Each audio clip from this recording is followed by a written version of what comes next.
Welcome back to Broken Electronics. I'm Lee, and it's a pleasure to have you here for the second in our Macintosh series on iMacs. So once again, to everybody out there, happy Macintosh. In our first video, of course, we saw the Imac G3 from 1999, the grape machine. And we also saw the Imac G4 from 2002. I do not have examples of the iMac G3s from the years 2000-2001. However, I do have iMac G4s from 2002 and 2003, and iMac G5s from 2004-2005.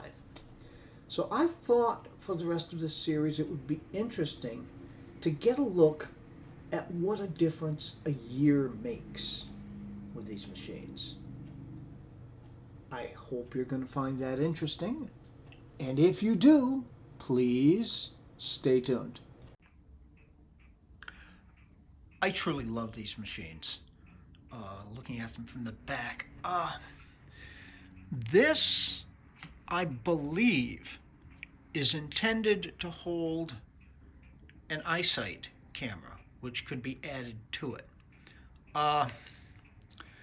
I have tried to get it off since I don't have something that would fit in there.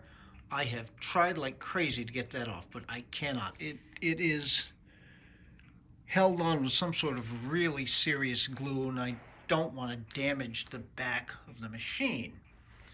And this of course is the 2002, and that is the 2003. The port arrangement is a little different between the two. You've got your mini VGA, 3 USB 1.1, your phone jack. Then on the other side of the power plug, you've got Ethernet, 2 Firewire 400, the famed digital output for audio, and yes, we have hooked up the Apple Pro speakers, a headphone jack, and that's a Kensington lock. Whereas over here, it's the same port selection. You've got here a microphone jack as well as a headphone jack and the digital audio connection. Then you have your Ethernet and phone jack. It's where the power cord will go when I get around to booting this up. Then the 2 Firewire 400s and the 3 USB 1.1s are all together. And now here over on this side is the mini VGA. So you can connect an external monitor. Kensington lock, of course. You can connect an external monitor to these. By default, they only function as mirroring, although the 2003, there is a software hack that will get it to operate via true secondary monitors. Apple disabled that functionality in order not to eat into sales of the PowerMacs. Okay, the screen. There is sadly a scratch in the screen right there. You can actually see it in the camera a little bit more easily than I can see it in real life. It's not a big issue when the machine is booted up. This is the 15-inch screen. This is a 17. Now, the distinction, this is set up planning on the 4:3 aspect ratio. This is planning for 16:9. Okay, so I'm going to reset the camera. Then we're going to boot up the 2002 and put it through its paces. Stay tuned. Well, here we are on the 2002 iMac G4. Quick reminder of specs. By the way, I've got the screen set so that I'm looking at an angle. 800 megahertz PowerPC G4, 768 megabytes of SD RAM. And yes, we are now seeing the startup disk Macintosh HDD.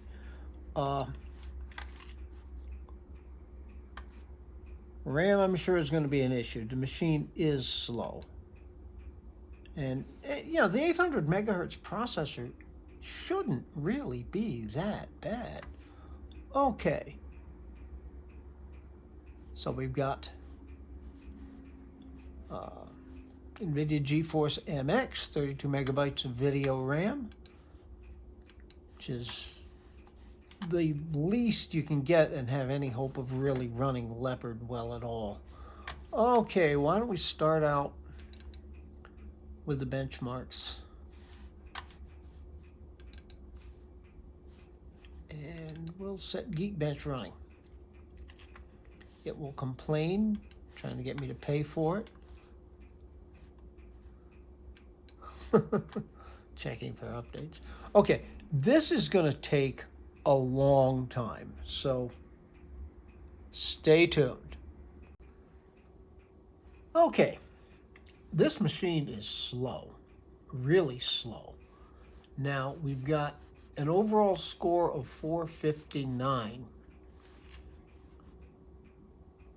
Processor, integer performance, and floating point performance, though, is much better than that. Here's where it's really getting dragged down. Memory performance, memory bandwidth. Yeah, and it occurs to me, it may make an interesting video later on to go over this. Just do a RAM upgrade and see what kind of difference that makes. Okay, we can close out of Geekbench. And we're going to run OpenMark, which is hiding over here. It's fun watching this thing run. It won't take as long as OpenMark usually takes. But stay tuned. Well, OpenMark is not really that bad. At 1036, I have seen worse scores than that. Okay, quit out of that. And finally for Xbench.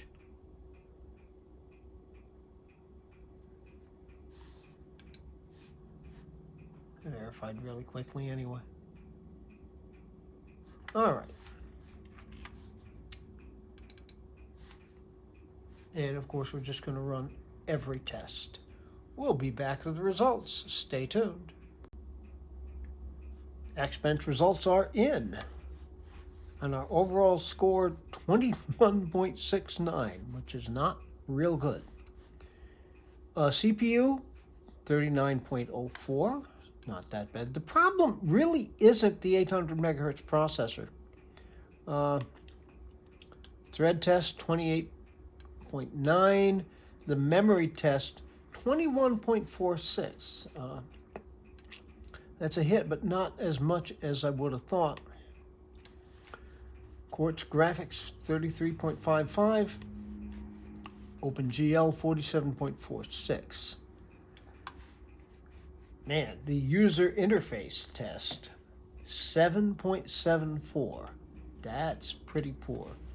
And the disk test, it also takes a hit here, 27.92, 20.56. All right. So there's our Xbench.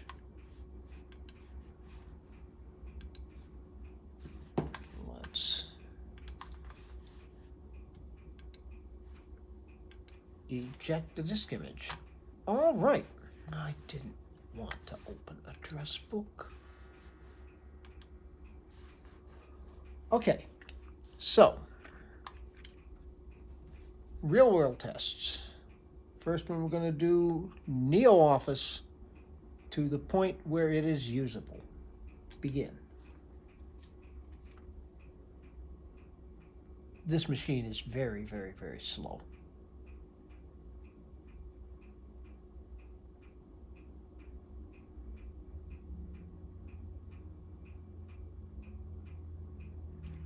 Not even showing a window yet. Okay, at least it stopped bouncing.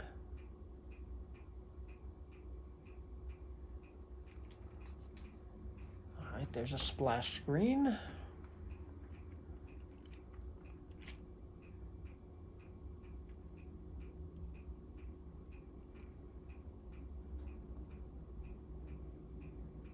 I've got my iPod Touch in one hand, which is the timer. And I will be typing gibberish with my other hand if we ever get a text, a writer window. Okay, here's the window. Do we have a cursor? Yes. And I'm typing away. And I'm still typing. It ran a few things. Still, now, 1 minute 15.99 seconds. Okay then. I should make a note here.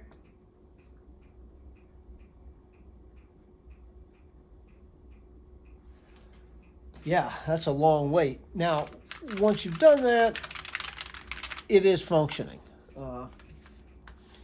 Okay, close out of Neo.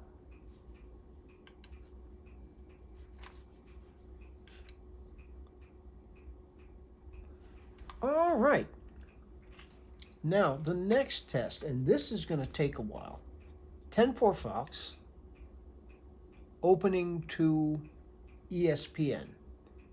And by the way, this is being recorded well ahead of the time that you're actually seeing it. So ESPN is going to be a very outdated version of it. All right, we begin. Now this is going to take a while, so I'm going to take some pity on you. I'll wait it through. Stay tuned. I have to admit, I zoned out a little bit. It was actually just under 301, and we're now at a point where it's kind of usable, kind of, except when speech balling. All right.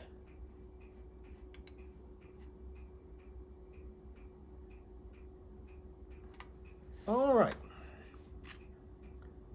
Next test will be Webkit to YouTube. This I don't think is going to be so bad.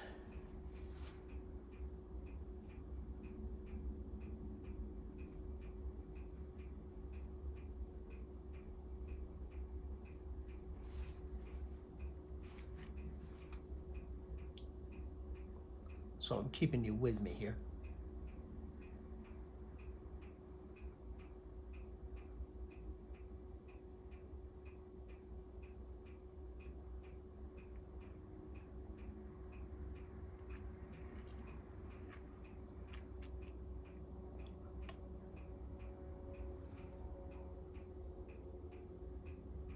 And it is taking its time.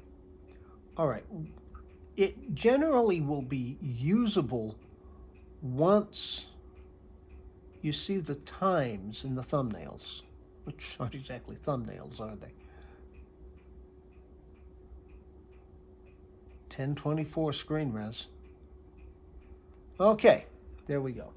Yeah, I'm a little late on that. So I made that 104, but probably more like a minute. Okay, the last thing I'm going to do is play a YouTube video. So it's going to take me a bit to get that set up and ready to go. So once again, stay tuned. Okay, this is the first video of last year's Macintosh series on the world's most powerful sawtooth. I have let it preload for a couple of minutes here. Let's see. Welcome back to Broken Electronics. I'm going to stuttering try to keep a bit short because this is actually an intro to the intro. You can hear that these Apple Pro speakers are great. We are embarking today was and it's pretty good right now. I hesitate to move the mouse around because that tends to make the video stop. Okay. Declared the month of March Well, to be I think at this point what I'm going to have to do is to turn it into a celebration shut this machine down, hook up the 2003, and then we'll be back with you. So please stay tuned. Well, I thought you might appreciate a look at where this 2002 iMac G4 usually lives. It's part of my mini Mac museum display setup here.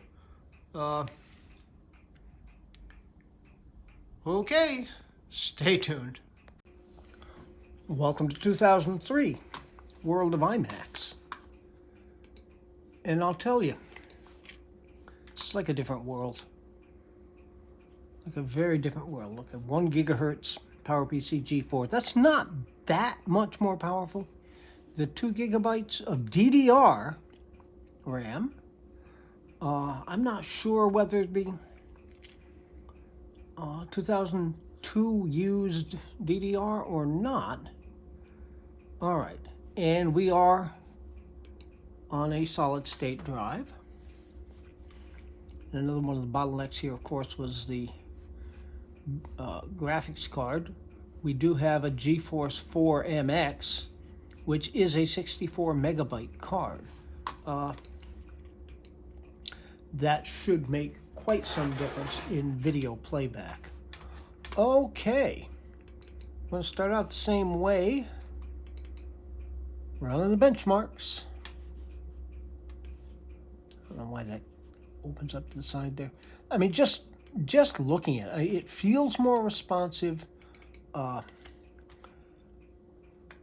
Dealing with this 1440 resolution as opposed to the 1028, absolute joy. Okay, this will go a little bit faster, I think, but I'm still not going to make you sit through it. Stay tuned. Okay, so our results are in. We've got a score of 585, which is about 125, 126 points higher. I kind of expected more, to tell you the truth. Memory performance is obviously up by a lot. The memory bandwidth, however, not quite so noticeable. All right, so we can quit out of Geekbench, and we can open up OpenMark. We'll run this. Stay tuned. And here's our result. And once again, 1752, that is over 700 points, pretty well over 700 points higher than the 2002. I had expected it to be more. I honestly had. Okay, so we can close out of OpenMark.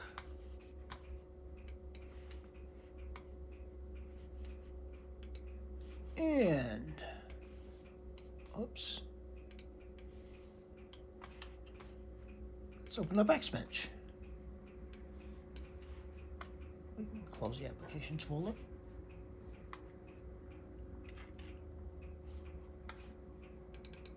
Once again, of course, we're going to run all the tests. And here it goes. This will take a while, so please stay tuned. So here are results. And again, just like the other two benchmarks, I'm a little surprised it isn't that much bigger. The overall score is 29.16 as opposed to 21.69 on the 2002. CPU tested 45.46 as opposed to 39.04. Again, the CPU was not the problem on that machine. The thread test, 35.29. We had 28.9 on the 2002. Memory test, 27.79. And you know, since we've got double the amount of RAM, I was expecting more here too. It was 21.46. I mean, these are definitely clear improvements, but not quite as much as I expected. Quartz graphics, 45.57 as opposed to 33.55. Now we're seeing the graphics distinction jumping in here. And I'm suspecting that's going to make a big difference. OpenGL, 60.09 as opposed to 47.46. So yeah, graphics clearly a big jump. The disk test, okay. There's two things going on here. One, this machine has an SSD. Two, it's got an ATA 100 bus as opposed to the ATA 66 and the spinning hard drive. So, I didn't even copy down exactly what it was. You can go back in your, yeah, but it's right. I think it was like 45 overall, something like that, to 179. That's a huge thing. User interface, I skipped over that. 9.13 as opposed to 7.74. So yeah, graphics. I think the graphics card is making a big difference. I think the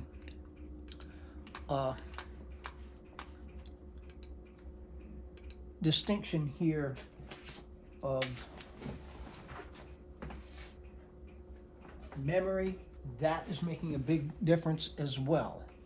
Okay, so let me get the timer ready. And NeoOffice to usability. Oh, shoot. Yeah, NeoOffice is right next to System Preferences. Oh, dear. Okay. NeoOffice. Yeah, I'm looking at the timer while I'm clicking. Yeah, I got it that time.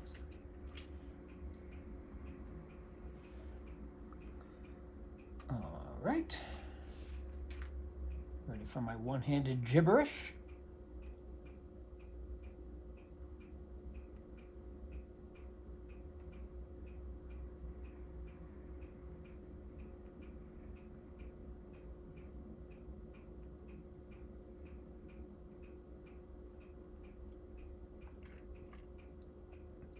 Okay.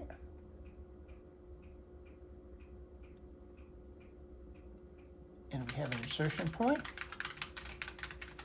It's not keeping up yet. Okay, and now it is. 44 seconds, 44 and a half seconds, whereas we had 1 minute 15.99 seconds on the 2002. Okay, now next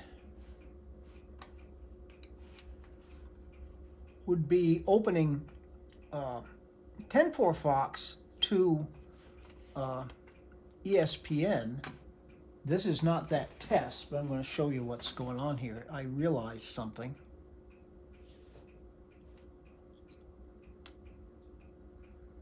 This 10.4 Fox, I mean, thank God for 10.4 Fox, and it is in current development.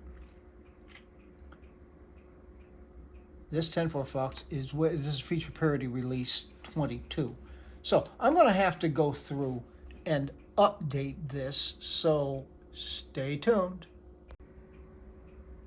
Okay, that task is taken care of now. And we are going to open up 10.4 Fox to ESPN.com. And I'm hoping it won't be quite as long as on the 2002, but it is going to be a long time.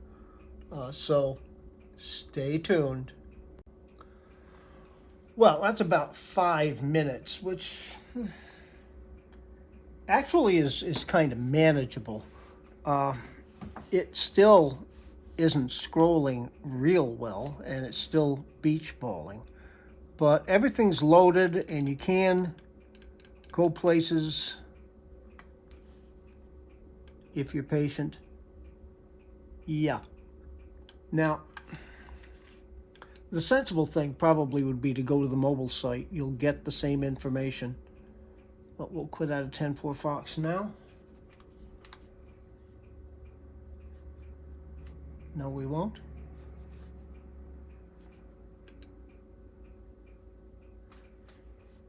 Oh, it's still loading some things. TLS handshake there. Oh, man. Okay. So, waiting for 10.4 Fox to relinquish.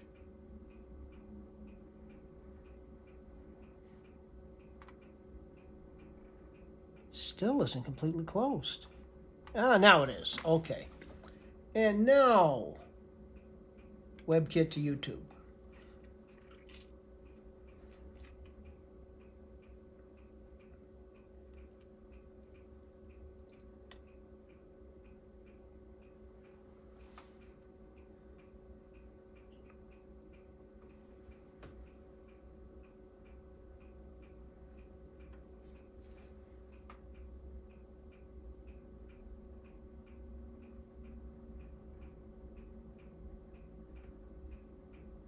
Okay, we're looking for...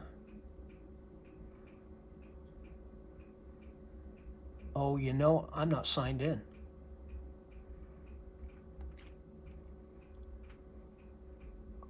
I am not signed in here.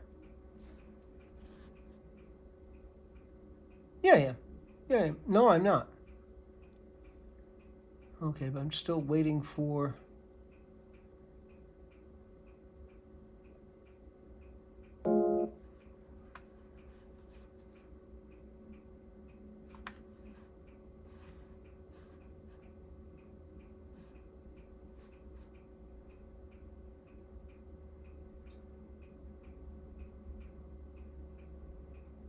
Yep, there we are. A minute 20 seconds, which is not really that bad. I gotta sign in here, don't I?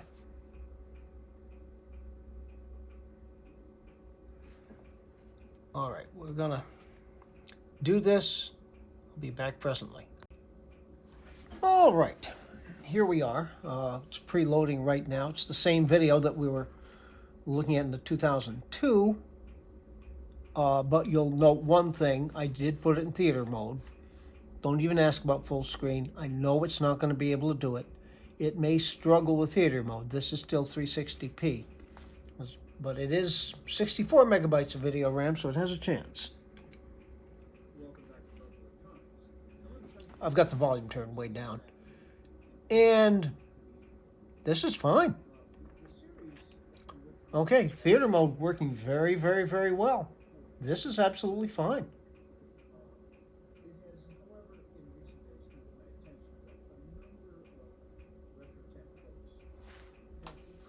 All right. Now I'm going to pause that. There was one other thing I wanted to do, and I'm going to turn the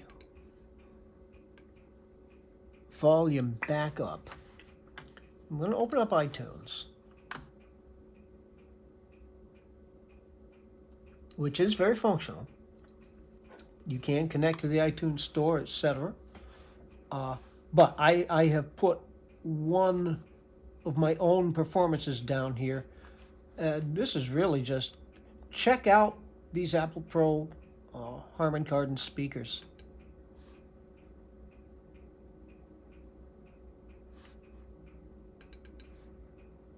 There we go.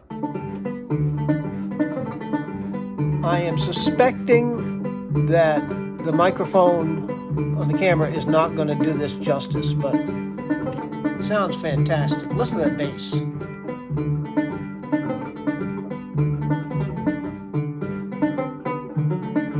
By the way, performers are me on the banjo and accompanied by me on the bass. There's that scratch that I was talking about earlier, unfortunately. If you're not on a white background, it's not that bad. Okay, now I could listen to this forever, but I'm going to take pity on you. All right. So, the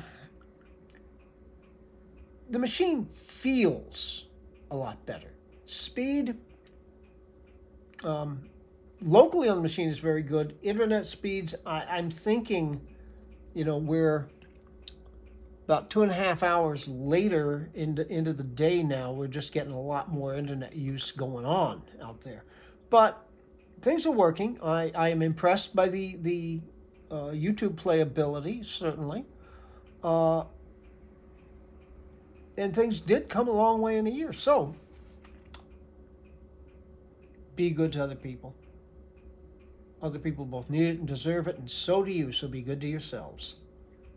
We can make this world a better place.